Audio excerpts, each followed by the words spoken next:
എല്ലാ പ്രിയപ്പെട്ട സുഹൃത്തുക്കൾക്കും നമസ്കാരം. ഇന്ന് കട്ടൻ ചായ അതിൻ്റെ 14-ാമത്തെ അധ്യായത്തിലേക്ക് എത്തി നിൽക്കുകയാണ്. നമുക്ക് രാവിലെ ഒരു കട്ടൻ ചായ ഉണ്ടാക്കി കുടിക്കാം. അതിനായിട്ട് സാധാരണ ചെയ്യുന്ന പോലെ കുറച്ച് വെള്ളമൊക്കെ ഒഴിച്ച് അടുപ്പിൽ വെച്ചു. അതിനെ ഹീറ്റർ ഓൺ ചെയ്തു. അത് തിളയ്ക്കുന്നത് വരെ ചൂടാക്കണം. തിളയ്ക്കട്ടെ. ഇന്നലെ രാത്രിയിൽ അമ്പലത്തിൽ പോയിരുന്നു. അവിടെ ഒരു ഡാൻസ് പരിപാടി ഉണ്ടായിരുന്നു. ആ ഡാൻസെല്ലാം റെക്കോർഡ് ചെയ്തു. അതെല്ലാം ഇന്നലെ തന്നെ ഷോർട്ട് പടങ്ങളായിട്ട് അപ്ലോഡ് ചെയ്തിരുന്നു.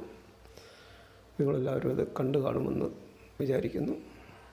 തിരുവാതിര എന്നുള്ള പേരിലാണത് ഇട്ടിരിക്കുന്നത്. കാണണം. വെറുതെ ഓരോ മിനിറ്റ് നേരത്തുള്ളതൊക്കെയാണ്. ചുമ്മാ ഒന്ന് കണ്ടുപോകുക. അപ്പോൾ നമ്മുടെ വെള്ളം തിളച്ചു. വെള്ളം തിളച്ചതിന് കഴിഞ്ഞ് നമ്മൾ സ്വിച്ച് ഓഫ് ചെയ്യുക. എന്നിട്ട് അതിലേക്ക് നമ്മൾ